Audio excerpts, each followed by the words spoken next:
The wind moved softly through the open land that night, whispering over the grass and old fences around the ranch. The wooden house at the edge of the property stood alone, its roof covered with dust from a long summer and its porch light faintly glowing. Inside, the rooms were quiet except for the soft cries of a newborn baby. Mary sat on the bed, tired but smiling weakly as she held the small boy in her arms. He was wrapped in a faded blanket that once belonged to his sister, Lily. His tiny hands moved as if searching for something, his eyes half open, peaceful in the warmth of her arms.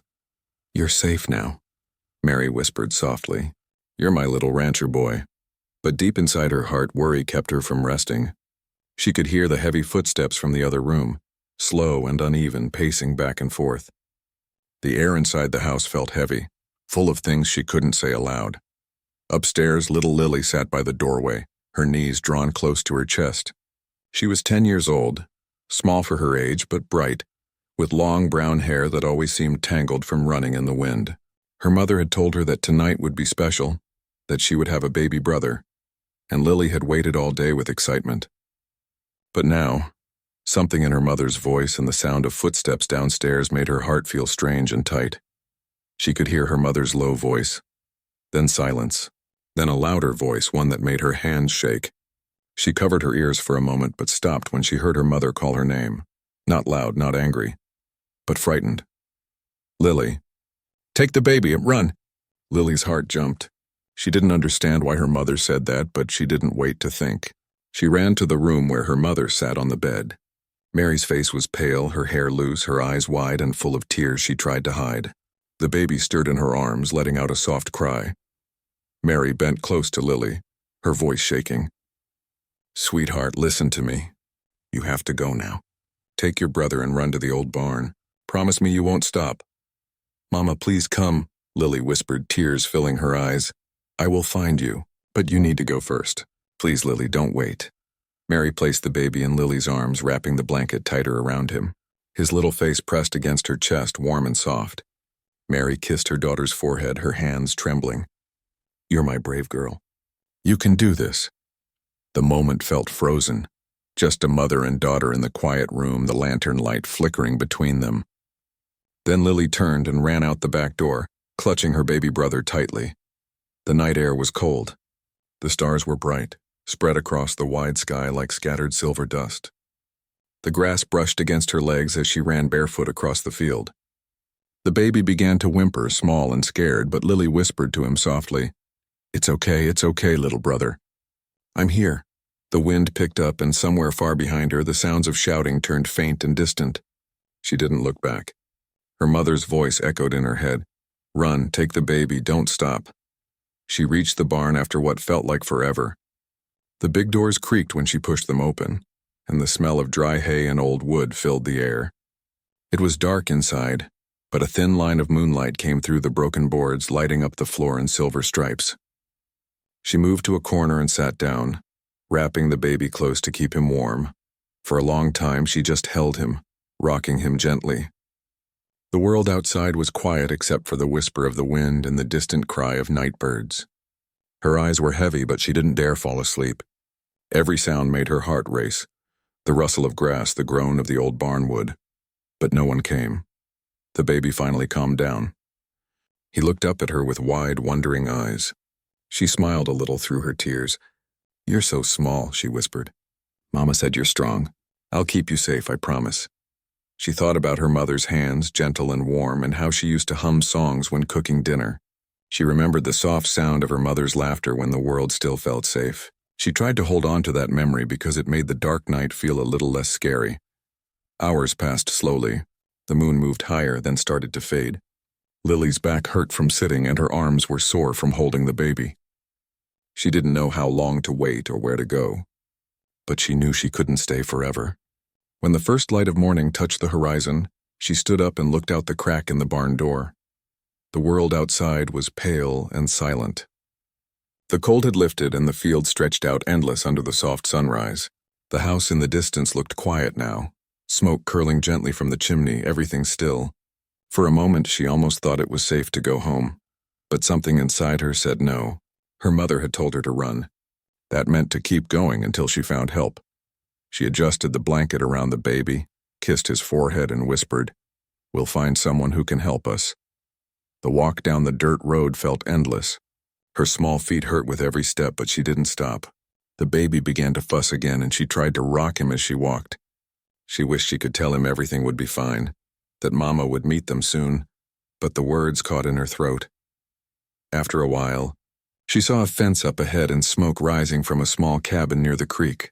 It belonged to Mr. Clayton, the old man who sometimes came by their ranch to fix fences and bring fresh milk.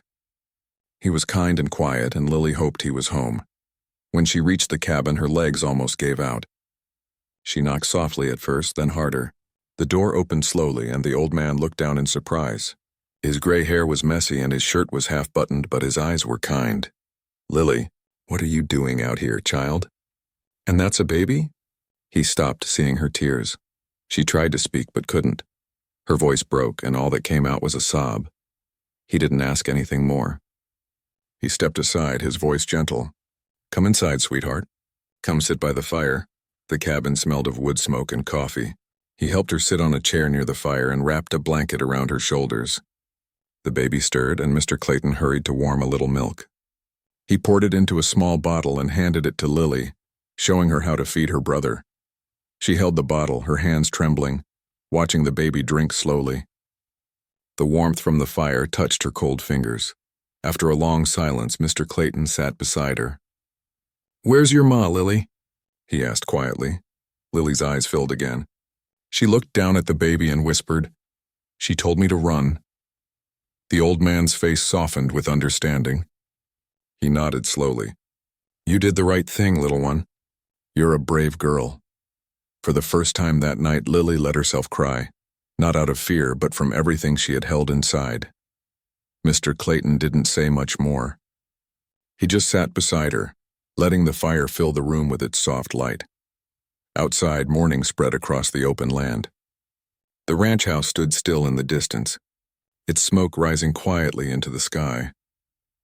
Inside the cabin, Lily rocked her brother gently, whispering the same promise she made in the dark barn, that she would keep him safe, no matter what. And though she didn't know what tomorrow would bring, she felt a small bit of hope for the first time, because even in fear and loss there was something stronger inside her, the love of a sister who refused to give up. The sun rose higher over the quiet fields, painting everything in soft gold. Inside the small cabin, Lily sat near the fire, her baby brother still asleep in her arms. His tiny chest moved slowly with each breath, and every sound he made felt like a small piece of comfort after the long night. Mr. Clayton came back inside from the porch, holding a warm bowl of porridge and a jug of milk. "You need to eat something, little one," he said gently. "You've been brave enough for a lifetime in one night." Lily nodded, though her hands shook as she took the bowl. She didn't know what would happen next. Her thoughts kept circling back to her mother. Would she come for them? Was she safe? The silence of the morning gave her no answer. The old man watched her carefully, seeing her try to stay strong. "You don't have to be afraid now," he said. "You and the baby can stay here. I'll send word to town soon. We'll figure things out together." Those words felt like a promise, the first safe promise Lily had heard in a long time. She looked at him and whispered, "Thank you." Days turned into weeks. Mr. Clayton cared for both of them as if they were his own. He was quiet but kind, teaching Lily how to warm milk for the baby, how to wash his tiny clothes, and how to keep the fire burning at night. Lily learned quickly, though she often woke up crying in her sleep. Each time she would look down at her brother and calm herself, remembering her mother's last words. "Take the baby and run." She named him Samuel, the name her mother had chosen before he was born. Samuel grew fast, his eyes bright and curious. He would smile at every sound, and Lily would laugh softly each time. She told him stories their mother used to tell her, about stars, rivers, and horses that ran free across endless fields. Mr. Clayton loved listening to those stories too. Sometimes, when Lily thought he wasn't looking, she saw him wipe his eyes quietly.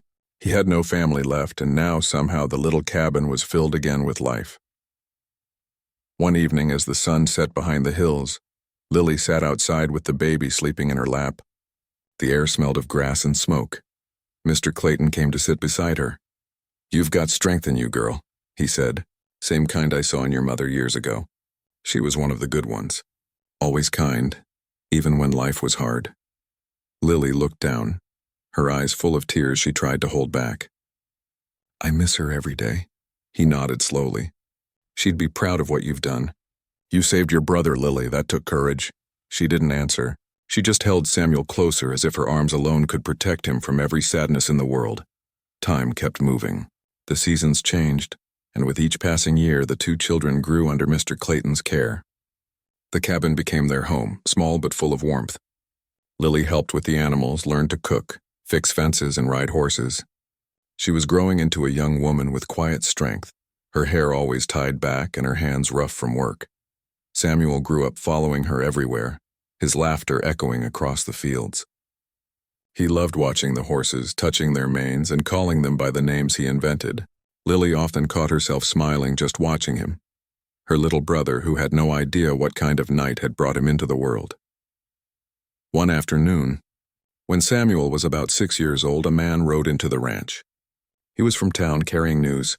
He handed a folded paper to Mr. Clayton, who read it in silence, his face serious. Lily watched from the doorway, a chill running through her. After a long moment, Mr. Clayton walked over and handed her the paper. It's about your mother, he said softly. Her hands trembled as she opened it. The words were few but enough. It said Mary had passed away not long after that night. There were no details, only a note that her last words were about her children. Lily pressed the paper to her chest and cried quietly. Mr. Clayton rested a gentle hand on her shoulder. She's at peace now, Lily. She's proud of you. You've done what she asked. You kept your brother safe. That night, Lily went out to the field. The sky was full of stars, just like the ones her mother used to talk about. She looked up and whispered, Mama, we're okay now. I promise I'll make sure he grows up strong. I'll make you proud. From that day on, she worked harder than ever. She helped Mr. Clayton with every part of the ranch, and together they rebuilt the old fences, grew vegetables, and sold milk to the nearby town. Samuel started helping too, always curious and full of energy. He was bright, too bright for a small ranch boy. He'd ask about the world beyond the hills, about schools and books. Lily saved every penny she could, planning to send him to the town school one day. Years went by. Mr. Clayton grew older, his hair turning white and his hands slower. But his spirit stayed gentle. One morning when Samuel was 12, the old man called them both to the porch. The sun was rising, golden and warm. You two are my family, he said quietly. When I'm gone, this place will be yours. Take care of it. Take care of each other. Lily felt tears sting her eyes. You're not going anywhere, she said, trying to smile. He chuckled softly. Not yet, maybe. But when I do, I'll be happy knowing you both found a home here. That evening, Samuel sat beside Lily near the barn. Do you think Mama can see us from heaven? He asked. Lily smiled softly. I think she can. She's probably smiling right now watching how tall you've gotten. He grinned. I'm going to make her proud. I'll be a rancher like Mr. Clayton. Lily brushed his hair back and said, You already are. Years later, after Mr. Clayton passed peacefully in his sleep, Lily and Samuel buried him under the old oak tree near the field. They placed a wooden cross and carved his name by hand. Standing there, Samuel said quietly, He gave us everything, didn't he? Lily nodded. Yes, he gave us a home, a family, and a chance. The ranch grew under their care. They fixed the roof, planted more crops, and bought 2 new horses. Samuel grew into a strong young man, honest, kind, and hard-working. He never forgot his sister's courage, or the night she saved his life. People in town began calling the place Hope Ranch. They said it was named that because 2 children had built it from nothing but love and faith. Every evening, when the sun went down and the fields turned golden, Lily would stand on the porch and watch her brother ride across the land, the same land where their story began. She often thought of her mother's voice, of that single night that changed everything. Sometimes, when Samuel returned from the fields, he would hand her a small flower or a feather he found and say, For Mama, and she would smile, holding it close. She'd love that, she'd say softly.